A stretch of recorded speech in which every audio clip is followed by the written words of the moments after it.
നമ്മളുടെ ഓരോരുത്തരുടെയും ജീവിതത്തിൽ പലതരത്തിലുള്ള പ്രതിസന്ധികൾ ഉണ്ടാകാറുണ്ട്. അപ്രതീക്ഷിതമായിട്ടുള്ള വേർപാടുകൾ, ചതികൾ, വഞ്ചനകൾ, നമ്മൾ പ്രതീക്ഷിക്കാത്ത ചില സാമ്പത്തിക നഷ്ടങ്ങൾ, ഇങ്ങനെയൊക്കെ വരുമ്പോൾ ആരെയാണ് നമ്മൾ കുറ്റപ്പെടുത്തുന്നത്?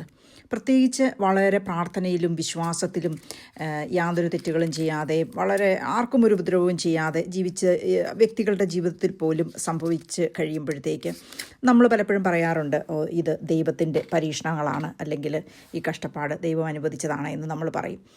എന്നാൽ വാസ്തവത്തിൽ ദൈവം തന്നെ പറയുന്നു, ബൈബിളിൽ വളരെ കൃത്യമായിട്ട് പറയുന്നുണ്ട്, ഞാൻ ആരെയും പരീക്ഷിക്കാറില്ല, ഞാൻ അങ്ങനത്തെ കഷ്ടതയൊന്നും ഞാൻ കൊടുക്കാറുമില്ല എന്ന്. പക്ഷേ എങ്ങനെയാണ് നമ്മളുടെ ജീവിതത്തിൽ പല വീഴ്ചകളും സംഭവിക്കുന്നത്? അത് ദൈവത്തിൽ നിന്നാണോ അതോ പിശാചിൽ നിന്നാണോ? ഈ ഡെവിൾ എന്നൊരു കാര്യത്തെക്കുറിച്ച്, അല്ലെങ്കിൽ പിശാച് എന്നൊരു കാര്യത്തെക്കുറിച്ച് നമുക്ക് സംസാരിക്കാൻ പോലും ഇഷ്ടമില്ല, അല്ലെങ്കിൽ അതിനെക്കുറിച്ച് നമ്മൾ ഒരിക്കലും പറയാറില്ല. അങ്ങനെ ഒരു കാര്യമുണ്ട് എന്ന് പോലും വിശ്വസിക്കാനായിട്ട് നമുക്കിഷ്ടമില്ലാത്ത ഒരു കാലത്താണ് നമ്മൾ ജീവിക്കുന്നത്. ഞാനും തീർച്ചയായിട്ടും അങ്ങനെ തന്നെ ഒരു ആളായിരുന്നു. പക്ഷേ ഞാൻ ഈ ബൈബിള് വായിക്കുന്ന സമയത്ത് 1 സാമുവേൽ 16 അധ്യായം 24 വാക്യത്തിൽ പറയുന്നു, കർത്താവിൻ്റെ ആത്മാവ് സാവൂളിനെ വിട്ടുപോയി, അവിടുന്ന് അയച്ച ഒരു ദുരാത്മാവ് അവനെ പീഡിപ്പിച്ചുവെന്ന്. എനിക്കത് വായിച്ച സമയത്ത് എനിക്ക് വളരെയധികം ഒരു ചിന്ത കുഴപ്പമുണ്ടായി. ഇത് ദൈവം ദുരാത്മാവിനെ അയക്കുമോ? അതുപോലെ തന്നെ ന്യായാധിപന്മാരുടെ പുസ്തകത്തിൽ 9 അധ്യായത്തിൽ 23 വാക്യത്തിൽ പറയുന്നു, അബിമലേക്കിനും ഷെക്കേം നിവാസികൾക്കും ഇടയിലേക്ക് ദൈവം ഒരു ദുരാത്മാവിനെ അയച്ചു, ഷെക്കേം നിവാസികൾ അബിമലേക്കിനെ വഞ്ചിച്ചു എന്ന്. അപ്പം ഞാൻ ഇത് പല ആൾക്കാരോടും ഞാൻ ചോദിച്ചു, ഞാൻ ബൈബിൾ പഠിക്കുന്ന പല സ്ഥലത്തുള്ള ആൾക്കാരോട് ഞാൻ ചോദിച്ചു, എന്തുകൊണ്ടാണ് ബൈബിളിൽ ഇങ്ങനെ എഴുതിയിരിക്കുന്നത്? ദൈവം ദുരാത്മാവിനെ അയക്കുമോ? അവർ എന്നോട് വായിച്ചിട്ട് പറഞ്ഞു, സ്മിത, ശരിയാണ്, അത് ബൈബിളിൽ അങ്ങനെ എഴുതിയിട്ടുണ്ട്, ബൈബിളിൽ എഴുതിയിരിക്കുന്ന എല്ലാ കാര്യങ്ങളും സത്യം തന്നെയാണ്. പക്ഷേ എനിക്കത് കൃത്യമായിട്ട് പറയാനായിട്ട് അറിയത്തില്ല, നമുക്ക് അറിയാത്ത പല കാര്യങ്ങളും അങ്ങനെ ബൈബിളിലുണ്ട് എന്ന് പറഞ്ഞു. എനിവേ, ഞാനത് ഒരു പോയിൻ്റായിട്ട് നമ്മൾ എഴുതി വെച്ചു. ബൈബിളിൽ ഞാൻ എഴുതി വെച്ചതിന് ശേഷം, ബൈബിൾ പഠിക്കുമ്പം നമുക്കൊരു നോട്ട്സ് ഉണ്ടല്ലോ, ഞാനതിൽ എഴുതി വെച്ചിട്ട് ഞാൻ എൻ്റെ ജേർണി തുടർന്നുകൊണ്ടേയിരുന്നു. അങ്ങനെ ഞാൻ തുടർന്നുകൊണ്ടിരുന്ന ഒരു അവസരത്തിൽ ഒരിക്കൽ ഞാൻ പള്ളിയിൽ പോയി. ഞാൻ 10-15 വർഷമായിട്ട് പോകുന്ന സെയിം പള്ളിയാണ്. പക്ഷേ ഈ അടുത്ത കാലത്തായിട്ട് ഞാൻ പള്ളിയിൽ പോകുന്നത് വളരെ വ്യത്യസ്തമായൊരു രീതിയിലാണ്. അത് ഞാൻ പിന്നീട് തുടർന്ന് വരുന്ന വീഡിയോകളിൽ പറയാം. അപ്പം ഞാൻ ഈ പള്ളിയിൽ പോയി ഇങ്ങനെ ഇരുന്ന സമയത്ത് ദൈവം എന്നോട്, എൻ്റെ മനസ്സിലൊരു ശബ്ദം ഇങ്ങനെ കേട്ടു, ഓക്കെ, നീ ഇപ്പോൾ എന്നെ കേൾക്കാനായിട്ട് വന്നിരിക്കുകയാണ്. നീ ഇതിനു മുൻപൊക്കെ വരുമ്പോൾ എത്ര പ്രാളപ്പെട്ട്, അല്ലെങ്കിൽ ഒരു വലിയൊരു ലിസ്റ്റുമായിട്ട് വന്ന് എന്തൊക്കെയോ പറഞ്ഞ് കേട്ടു പോകുന്നു. ഒരിക്കലും എനിക്ക് പറയാനുള്ളത് നീ കേട്ടിരുന്നില്ല. എനിക്ക് നിൻ്റെ ശ്രദ്ധ കിട്ടുന്നതിനായിട്ടൊരു ദുരാത്മാവിനെ വരെ അയക്കേണ്ടതായിട്ട് വന്നു എന്ന് ഒരു ശബ്ദം നമ്മുടെ ഉള്ളിലിരുന്നിങ്ങനെ സംസാരിച്ചപ്പോൾ ഞാനത് ഒന്നുകൂടെ റിപ്പീറ്റ് ചെയ്ത് കേട്ടു, ഒരു ദുരാത്മാവിനെ പോലും എനിക്ക് അയക്കേണ്ടതായിട്ട് വന്നു എന്ന്. അപ്പോൾ ആ ഒരു കാര്യത്തെക്കുറിച്ച് ഞാൻ കൂടുതലായിട്ട് ചിന്തിച്ച് കഴിഞ്ഞപ്പോൾ, നമുക്കിപ്പോൾ ഏറ്റവും വേണ്ടപ്പെട്ട ഒരു കുട്ടിയെ നമുക്ക് പ്ലേ ഗ്രൗണ്ടിൽ വല്ലതും വളരെ തിരക്ക് പിടിച്ച് കളിച്ചുകൊണ്ടിരിക്കുന്ന ഒരു കുട്ടിയെ നമുക്ക് വിളിക്കണം എന്ന് വിചാരിക്കുക. നമ്മൾ വിളിക്കണമെങ്കിൽ നമ്മൾ ഒച്ച വെച്ചു, നമ്മൾ കോൾ ചെയ്തു, പക്ഷേ ചുറ്റുമുള്ള ഈ ശബ്ദങ്ങളും മറ്റു കാര്യങ്ങളും എല്ലാം കൊണ്ട് ആ കുട്ടിയുടെ ശ്രദ്ധ നമുക്ക് കിട്ടുന്നില്ല. അങ്ങനെ കിട്ടാതെ വരുമ്പോൾ നമ്മൾ എന്ത് ചെയ്യും? ഒരു കല്ലോ ഒരു വടിയോ ഒക്കെ എടുത്ത് ആ കുട്ടിയെ ഒന്ന് എറിയും. കുട്ടിയുടെ ദേഹത്ത് കൊള്ളുന്നു, തിരിഞ്ഞു നോക്കുന്നു, നമ്മളെ കാണുന്നു, നമ്മൾ സംസാരിക്കുന്നു. പക്ഷേ നമുക്കങ്ങനെ എറിയുന്ന ഒരു താല്പര്യം, അല്ലെങ്കിൽ നമുക്കത് എറിയാൻ പറ്റില്ല, അത് എൻ്റെ ഒരു പോളിസിയിൽപ്പെട്ട കാര്യമല്ല, ഞാൻ അങ്ങനെ ഒരു എറിയുന്ന വ്യക്തിയല്ല എന്ന് തന്നെ വിചാരിച്ചു. അപ്പോൾ ഈ പ്ലേ ഗ്രൗണ്ടിന് ചുറ്റും പല ആൾക്കാരും ഉണ്ടായിരിക്കാം. അപ്പം ഒരാളിപ്പോൾ ചോദിക്കുകയാണ്, എന്താ കുട്ടിയെ വിളിക്കണോ? ഞാനൊരു എറിയാം ശ്രദ്ധ കിട്ടാനായിട്ട്. കാരണം നമ്മുടെ ഒരു പോളിസി അനുസരിച്ച് നമ്മളത് എറിയേയില്ല, നമ്മൾ വെയിറ്റ് ചെയ്യും, കുട്ടി പിന്നെ വരട്ടെ, അല്ലെങ്കിൽ എപ്പോഴേലും വരട്ടെ എന്ന് പറഞ്ഞ് നമുക്ക് വെയിറ്റ് ചെയ്യാം. അതല്ല, പക്ഷേ കുട്ടി ഒരു അപകടത്തിലേക്കാണ് പോകുന്നത് എങ്കിൽ നമുക്ക് ഏതെങ്കിലും തരത്തിൽ നമുക്ക് ശ്രദ്ധ കിട്ടിയേ മതിയാവുള്ളൂ ഉള്ള ഒരു സാഹചര്യമാണെങ്കിൽ നമ്മൾ ഈ അടുത്ത് നിൽക്കുന്ന ആളോട് പറയും, ഓക്കെ എറിഞ്ഞോ. പക്ഷേ എറിയുമ്പോൾ നമ്മൾ പറയും, എറിഞ്ഞു കൊല്ലാനല്ല കൊച്ചിനെ പറയുന്നത്, ജസ്റ്റ് ആ ശ്രദ്ധ കിട്ടാൻ വേണ്ടി മാത്രമാണ് നമ്മൾ പറയുന്നത്. ഈ ഒരു ഏറിനെയാണ് പലപ്പോഴും നമ്മുടെ ജീവിതത്തിൽ വീഴ്ചകളായിട്ട് നമുക്ക് വരുന്നത്. പക്ഷേ ഈ സത്യത്തിൽ എറിയുന്നത് ആരാണ്? ദൈവമല്ല. ദൈവത്തിന് എറിയേണ്ട ആവശ്യമില്ല.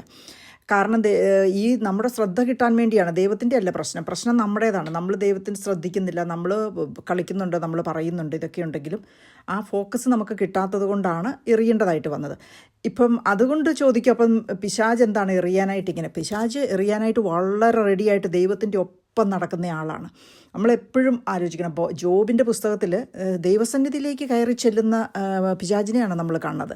നീ എവിടെയാണ് പോകാമെന്ന് വെച്ച് കഴിഞ്ഞാൽ ഭൂമിയിൽ കറങ്ങാനായിട്ട് പോയതാണെന്നാണ് പറഞ്ഞത്. ദൈവം കാണുന്ന എല്ലാ കാഴ്ചകളും, ഭൂമിയിൽ കാണുന്ന എല്ലാ കാഴ്ചകളും പിശാച് കാണുന്നുണ്ട്. അപ്പോൾ ആരാണ് ഒത്തിരി കരയുന്നത്, ബഹളം വെക്കുന്നത്, ആരാണ് ദൈവത്തിനോട് അടുത്ത് വലിയ ഒച്ചപ്പാടും ബഹളവും ഉണ്ടാക്കുന്ന, അവരുടെ അടുത്ത് തന്നെ പിശാച് നിൽപ്പുണ്ട് റെഡിയായിട്ട്. കാരണം നമുക്ക് ജോബിൻ്റെ പുസ്തകത്തിൽ വളരെ കൃത്യമായിട്ട് പറയുന്നുണ്ട്, ഈ കുട്ടികളൊക്കെ ആഹ്ലാദിക്കുകയും ഉല്ലസിക്കുകയും ഒക്കെ ചെയ്ത് കഴിഞ്ഞതിന് ശേഷം അവർ തെറ്റ് ചെയ്തിരിക്കാം എന്ന് കരുതി, ചെയ്തു എന്നല്ല പറഞ്ഞിരിക്കുന്നത്, ചെയ്തിരിക്കാം എന്ന് കരുതിക്കൊണ്ട് ജോബ് ബലികളും പാവപരിഹാര ബലികളും എല്ലാം അർപ്പിച്ചു എന്നാണ് പറഞ്ഞിരിക്കുന്നത്. അപ്പം വളരെ സ്പെസിഫിക് ആയിട്ട് ഇത് ചെയ്യുന്ന ആളുടെ അടുത്ത് ഈ ആവലാതിയും, അപ്പം മക്കൾ തെറ്റ് ചെയ്തേക്കാം എന്നൊരു ഭയം എപ്പോഴും ജോബിൻ്റെ ഉള്ളിലുണ്ടായിരുന്നു. അപ്പോൾ അവിടെയാണ് എറിയാൻ റെഡിയായിട്ട്, ഇവിടെ ഒരു ഏറിൻ്റെ ആവശ്യം വരുമെന്ന് പിശാചിന് വളരെ കൃത്യമായിട്ട് അറിയാമായിരുന്നു. അപ്പോൾ അതുകൊണ്ടാണ് അവിടെ ഒരു ഏറിന് റെഡിയായിട്ട് പിശാച് അവിടെ നിന്നത്. അപ്പം പലപ്പോഴും നമ്മുടെ ജീവിതത്തിൽ സംഭവിക്കുന്നത് ഇത്തരത്തിൽ നമ്മൾ എപ്പോഴും ഒരു പ്രീ പ്ലാൻഡ് ആയിട്ടുള്ള ഒരു കുറേ ആവശ്യങ്ങൾ, ഞാൻ എൻ്റെ ജീവിതം തന്നെ റിഫ്ലക്റ്റ് ചെയ്ത് നോക്കുമ്പം എൻ്റെ പ്രാർത്ഥനകളെല്ലാം നമ്മൾ ചെയ്ത കുറേ പ്ലാനുകൾ, നമ്മുടെ കുറേ പദ്ധതികൾ, അതിനൊരു അപ്രൂവൽ കിട്ടാൻ വേണ്ടിയാണ് നമ്മൾ ദൈവത്തിൻ്റെ അടുത്ത് പോകുന്നത്. പലപ്പോഴും ദൈവത്തിന് നമ്മളോട് പറയാനുള്ള കാര്യം നമ്മൾക്ക് കേൾക്കാനോ അല്ലെങ്കിൽ അതിനുള്ള ഒരു സമയമോ സാവകാശമോ നമ്മൾ ഒരിക്കലും കൊടുക്കുകയില്ല. ഇതെപ്പോഴും ഒരു വൺ വേ കോൺവെർസേഷനായിട്ട് പോയിക്കൊണ്ടിരിക്കുകയാണ്. അപ്പോൾ ഇവിടെ എന്താണ് നമ്മൾ ചെയ്യേണ്ടത്? ദൈവത്തെ എങ്ങനെ നമുക്ക് കേൾക്കാനായിട്ട് പറ്റും, അല്ലെങ്കിൽ ദൈവത്തിൻ്റെ പദ്ധതികളെ നമുക്ക് എങ്ങനെ അറിയാനായിട്ട് പറ്റും?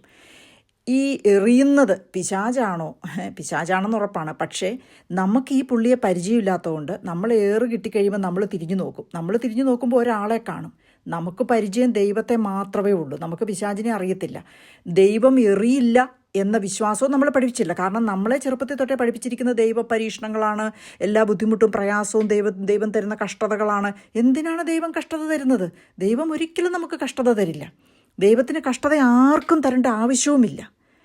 അപ്പോൾ അതുകൊണ്ട് നമ്മൾ എന്ത് ചെയ്യും? നമ്മൾ നേരെ തിരിഞ്ഞെഴുന്നേറ്റിട്ട് നമ്മൾ നോക്കി, ഇപ്പം നമ്മൾ കാണുന്ന പിശാചിനെ നമ്മൾ ദൈവം എന്ന് വിചാരിക്കും. എന്നിട്ട് നമ്മൾ വീണ്ടും ആവലാതി പറച്ചിലും കരച്ചിലും എല്ലാമാണ്. ഈ പിശാചിൻ്റെ ഒരു പ്രശ്നം എന്താണെന്ന് ചോദിച്ചാലുണ്ടല്ലോ, അപ്പം നമ്മൾ ഈ കരയെ ആവലാതി പറയുക, ഏറ് കിട്ടി വീണ് നമ്മൾ കരയെ ആവലാതി ചെയ്യുകയും ചെയ്യുന്നത് പിശാചിനോടാണ്. അപ്പോൾ പിശാച് പറയും നിനക്ക് തരാം. പിശാചിനെല്ലാം പ്രോമിസും അതുപോലെ തന്നെ എല്ലാം കാണിക്കാനും മാത്രമേ പറ്റുള്ളൂ. പിശാചിനൊന്നും തരാനായിട്ട് പറ്റത്തില്ല. ഈ കാണിക്കും കപ്പിനും ചുണ്ടിനും ഇടയിൽ നമുക്ക് നഷ്ടപ്പെടും. അല്ലെ, സ്നേഹമായാലും പണമായാലും സമാധാനമായാലും എല്ലാം അവിടെ ഉണ്ട് എന്ന് പിശാച് കാണിക്കും. പക്ഷേ അതൊന്നും നമുക്ക് തരില്ല. നമുക്ക് സ്ഥായിയായിട്ടുള്ള ശാന്തിയും സമാധാനവും സന്തോഷവും കിട്ടുന്നത് ദൈവത്തിൽ നിന്നാണ്. അത് കിട്ടണമെങ്കിൽ നമ്മൾ ദൈവത്തിൻ്റെ ഒപ്പം നടക്കണം, ഈശോയുടെ ഒപ്പം നമ്മൾ നടക്കണം. അപ്പോൾ എവിടെയാണ് നമുക്ക് ഈശോയുടെ ഒപ്പം നടക്കുന്നതിൽ നമുക്ക് തെറ്റുപറ്റുന്നത്, അല്ലെങ്കിൽ എങ്ങനെയാണ് വീഴ്ച പറ്റുന്നത്, എങ്ങനെയാണ് ഈശോയുടെ ഒപ്പം നടക്കേണ്ടത്, പിശാചിൻ്റെ ഏറ് കിട്ടാതെ എങ്ങനെ നമുക്ക് നമ്മുടെ ജീവിതത്തെ മുന്നോട്ട് കൊണ്ടുപോകാമെന്ന് തുടർന്നുള്ള വീഡിയോസിൽ ഞാൻ പറയുന്നതായിരിക്കും. കാരണം അതിനൊക്കെ നമുക്ക് വളരെ എളുപ്പമാണ്. നമുക്ക് ഈ കാര്യങ്ങൾ അറിയാമെങ്കിൽ ഇത് വളരെ സിമ്പിളാണ്, വളരെ ഈസിയാണ്. അപ്പോൾ തുടർന്നുള്ള വീഡിയോസ് കാണുക. തീർച്ചയായിട്ടും ഈശോയോടൊപ്പം എൻ്റെ ജീവിതാനുഭവങ്ങളിൽ നിന്ന് ഞാൻ എങ്ങനെ പഠിച്ചു എന്നുള്ളത് ഞാൻ പങ്കുവയ്ക്കുന്നതായിരിക്കും തുടർന്നുള്ള വീഡിയോകളിൽ. നന്ദി. എല്ലാവരും കാണണം, അഭിപ്രായം പറയണം.